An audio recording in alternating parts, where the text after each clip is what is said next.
Avant la lecture qui nous est proposée ce matin pour notre méditation, je vous invite à la prière.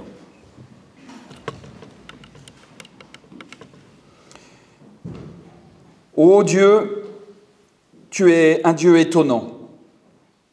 Tu n'es jamais là où nous te cherchons, nous t'attendons comme un roi puissant, et puis voici que tu viens comme le plus humble des hommes. Nous pensons pouvoir t'enfermer dans nos savoirs, dans nos croyances ou dans nos doutes. Et puis voici que tu es différent de l'image que nous avions de toi. Ô notre Dieu, tu es un Dieu étrange, car toujours tu viens par des chemins détournés, et jamais sur toi on ne peut étendre notre main. Alors, comment te reconnaître si toi-même tu n'ouvres pas notre cœur? Viens toi-même parler au travers des Écritures, par ton esprit. Viens toi-même au plus profond de notre existence. Viens écrire les mots qui nous feront vivre. Amen. Pour ce matin, j'ai retenu dans les lectures communes qui nous sont proposées dans l'évangile de Jean, au chapitre 20, les versets 1 à 9.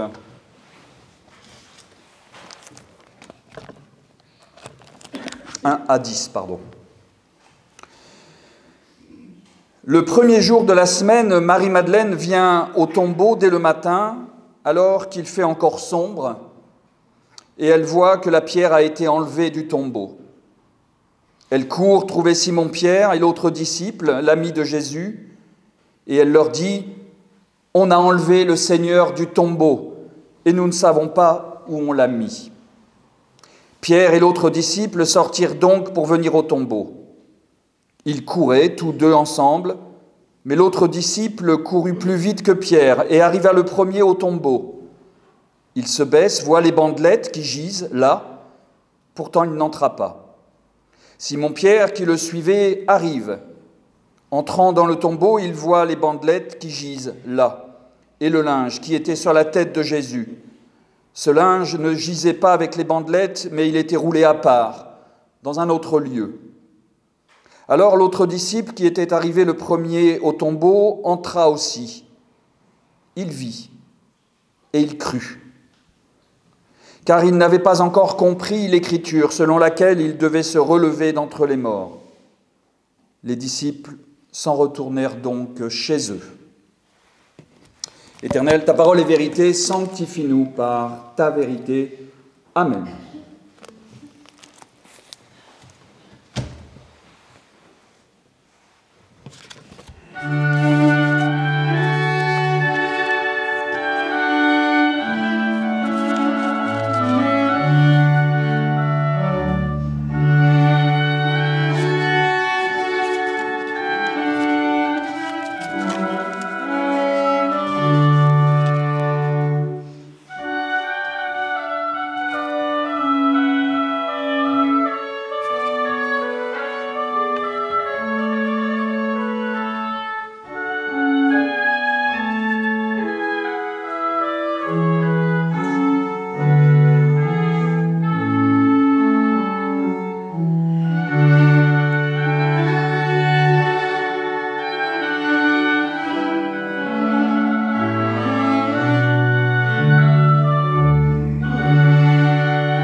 Chers amis, il n'y a probablement pas de plus grand mystère dans l'humanité que celui de la résurrection.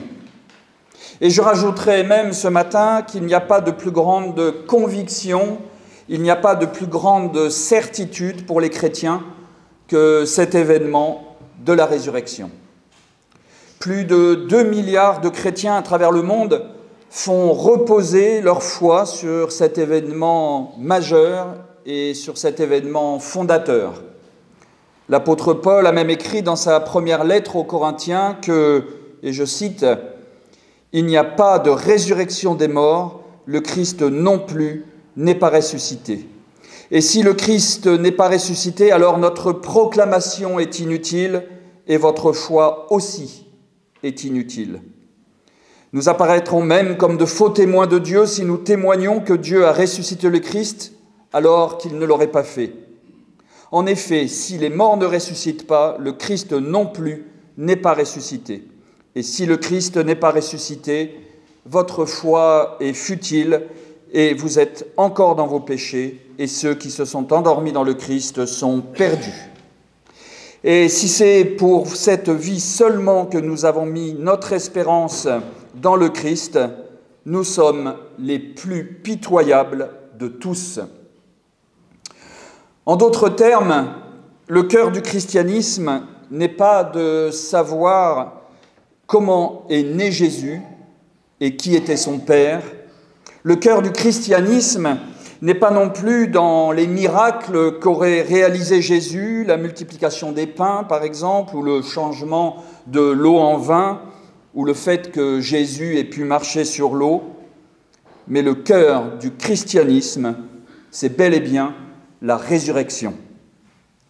Il y a 2000 ans, un événement fondateur survenait dans un tout petit pays, Israël, dans une ville aujourd'hui source de grande crispation, Jérusalem, et cet événement allait changer le cours de l'histoire culturelle et religieuse à travers le monde, dans bien des pays. Cet événement, on l'appelle la résurrection de Jésus-Christ.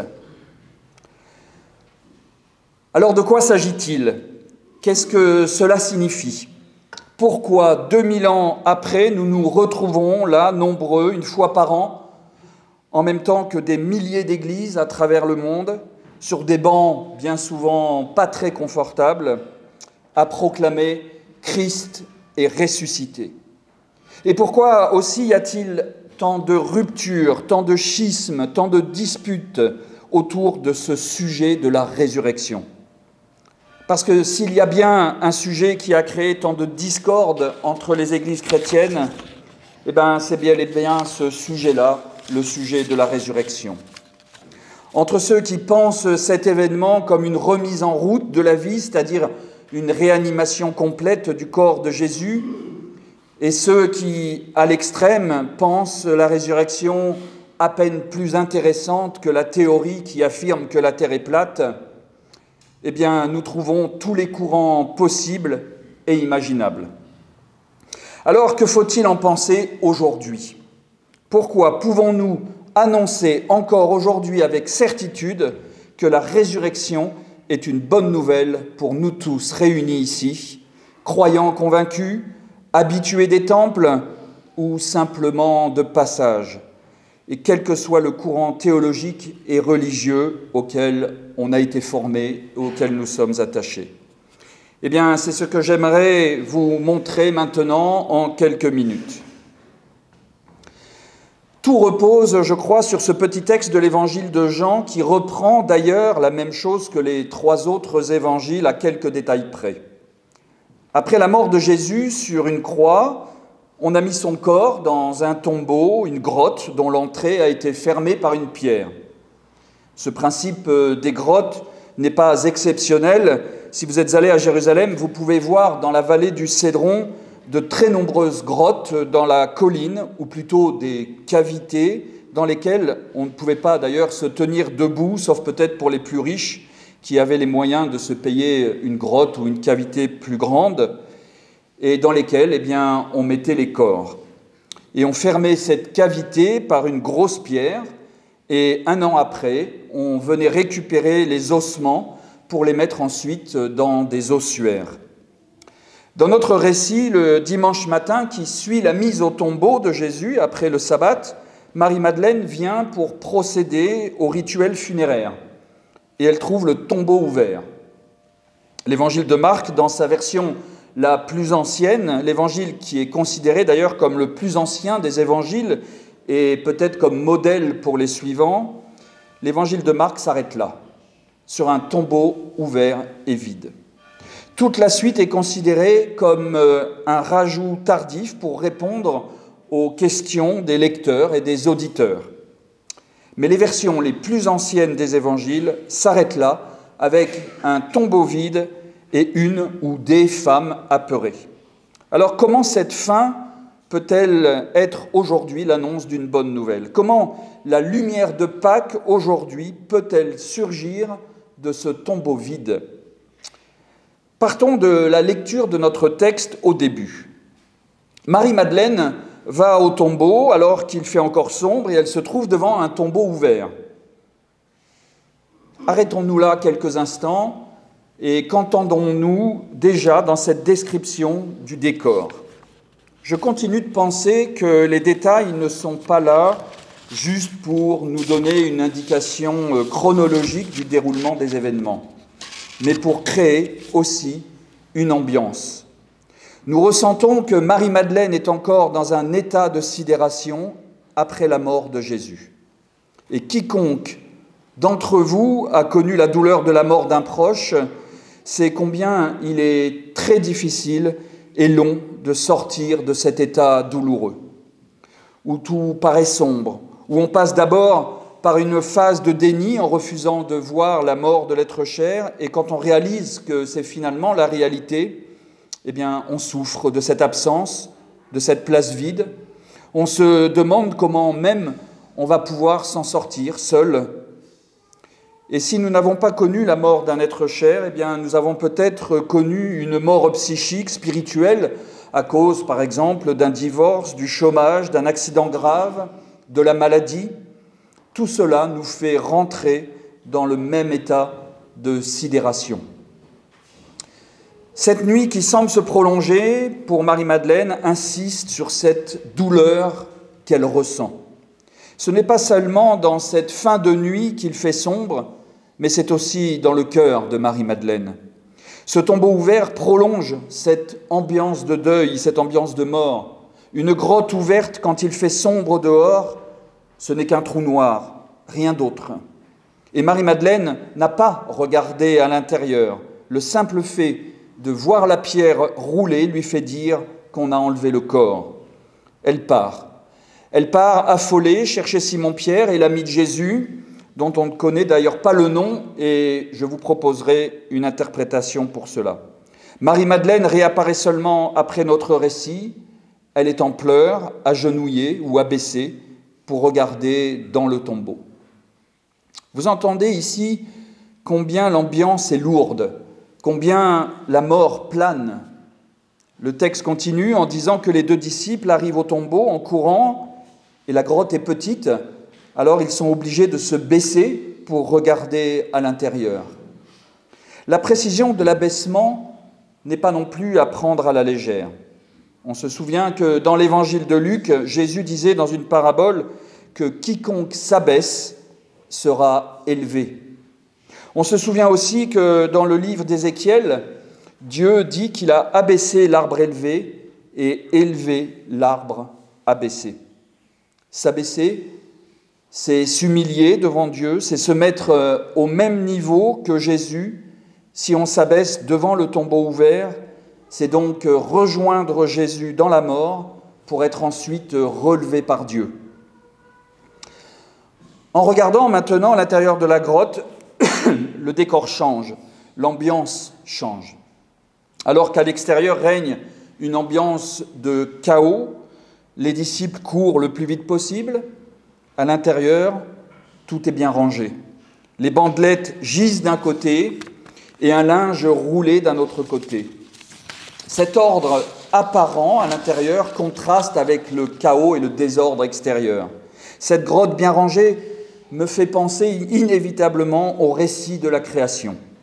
Dans la Genèse, à partir d'un chaos, Dieu a ordonné les choses. Il a rangé, il a trié, il a mis d'un côté l'eau et la terre, l'eau de la terre et l'eau du ciel, de l'autre côté les terres. Dans le chaos qui règne depuis la mort de Jésus, l'ordre commence enfin à revenir. On sent dans ce moment intense que l'évangéliste Jean veut montrer que Dieu est à l'œuvre dans son processus de création, comme il est à l'œuvre dans tous les textes bibliques qui rapportent un passage de la mort à la vie, comme Dieu est à l'œuvre dans nos vies aussi. Nous voyons bien que nous sommes ici dans une étape de passage. C'est le matin, nous sommes dans une phase de passage de la nuit vers la lumière. Une pierre qui obstruait un tombeau a été déplacée. C'est le signe que la vie est là. On passe du chaos de la mort vers un monde ordonné que nous donne la vie. La vie reprend petit à petit sa place. La résurrection, c'est Dieu qui est à l'œuvre pour faire surgir la vie là où on ne l'attendait plus. Alors, vous me direz que je n'ai rien dit de la résurrection elle-même de Jésus. Où est-il passé s'il n'est pas dans le tombeau? Je n'ai rien montré, je n'ai rien prouvé de quoi que ce soit sur ce sujet. Eh bien oui, parce que je crois que la question de la résurrection de Jésus n'est pas une question en soi. Je crois qu'on se trompe de combat même quand on cherche à expliquer la résurrection de Jésus. On se trompe de combat si on cherche à expliquer ce tombeau vide. En cherchant à expliquer, on se retrouve finalement comme Marie-Madeleine qui clame haut et fort qu'on a enlevé le corps de son Seigneur alors qu'en fait, elle n'a rien vu. Je n'ai pas toujours été, je le reconnais, je n'ai pas toujours été de cet avis. C'était un péché de jeunesse sûrement, car j'ai cru un temps qu'il était de bon ton de chercher une explication rationnelle pour faire parler ce tombeau vide, jusqu'à ce que je comprenne que ce tombeau vide est là pour me parler, pour parler de moi, pour me faire passer, moi, de la mort à la vie, pour me faire rentrer dans une vie nouvelle et pour un nouveau commencement. Alors, au début de l'Évangile, Jean-Baptiste proclamait, souvenez-vous, le changement radical. Il n'est pas facile de comprendre ce que cela veut dire. Qu'est-ce que c'est que ce changement radical? Eh bien, je crois que l'Évangile vient éclairer cette question tout au long des miracles et des enseignements de Jésus. Le changement radical, c'est finalement ou tout simplement faire table rase de tous les a priori que nous pouvons avoir sur Dieu, sur Jésus. C'est transformer notre vie pour rendre possible l'action de Dieu dans le monde. Ce tombeau vide arrive finalement comme un point d'exclamation à cette longue explication du changement radical qu'est l'Évangile. Un tombeau vide pour notre changement radical, pour nous ouvrir à une vie nouvelle. La résurrection de Jésus nous conduit donc à cette véritable question qu'il faut se poser, celle de notre propre résurrection dans nos vies. Le texte ne cherche pas à donner une explication à l'absence du corps de Jésus, ni à ce que nous appelons la résurrection de Jésus. Les évangiles nous conduisent petit à petit vers la question de notre propre résurrection, à notre propre passage à une vie nouvelle. La vraie question qu'il faut donc se poser, c'est qu'est-ce que la résurrection a comme effet dans ma vie? La résurrection, c'est un tombeau vide. La résurrection, ce sont des hommes et des femmes qui ont couru dans tous les sens et qui se sont abaissés pour regarder dans un tombeau.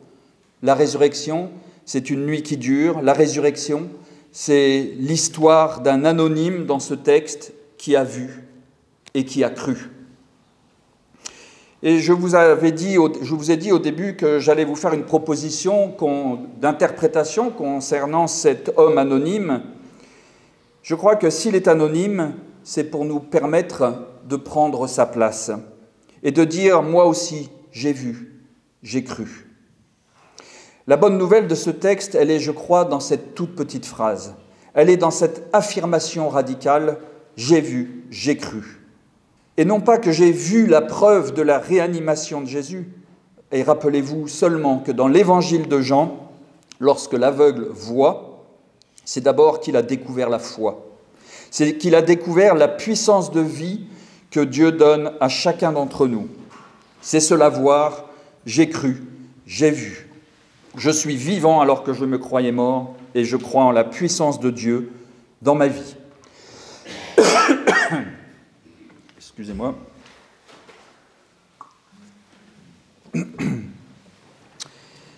Alors, depuis le début, nous parlons de résurrection, du Jésus ressuscité. Le problème, c'est que ce mot n'existe pas dans la langue originale des évangiles, le grec. 2 mots sont utilisés dans les évangiles, et les deux veulent dire, en grec, et les 2 mots veulent dire dans leur première signification, se lever, apparaître, se tenir debout, se réveiller.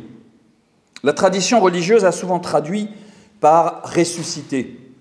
C'est le cas, par exemple, dans le texte de Paul que je vous ai lu au début, lorsqu'il dit « Il n'y a pas de résurrection des morts, le Christ non plus n'est pas ressuscité ». En réalité, nous devrions traduire « S'il n'y a pas de réveil des morts, eh bien le Christ non plus ne s'est pas réveillé ». On trouve le verbe de la résurrection dans le récit très intéressant que l'on appelle la résurrection de Lazare. Mais de façon très surprenante, ce verbe n'est pas du tout utilisé pour Lazare, qui est enfermé dans son tombeau, mais il est utilisé pour Marie, qui est assise. Et c'est Marie qui ressuscite, qui se lève en marchant pour aller délier les liens de Lazare. Alors vous entendez, pour terminer, cette bonne nouvelle du Christ ressuscité, de ce tombeau vide.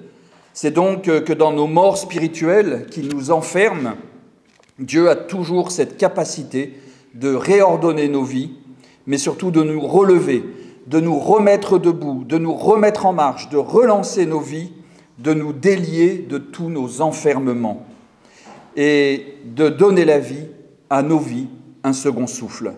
Non pas pour recommencer, mais pour commencer une vie nouvelle et nous faire vivre plus intensément. Christ est ressuscité, Christ est vraiment ressuscité. Amen.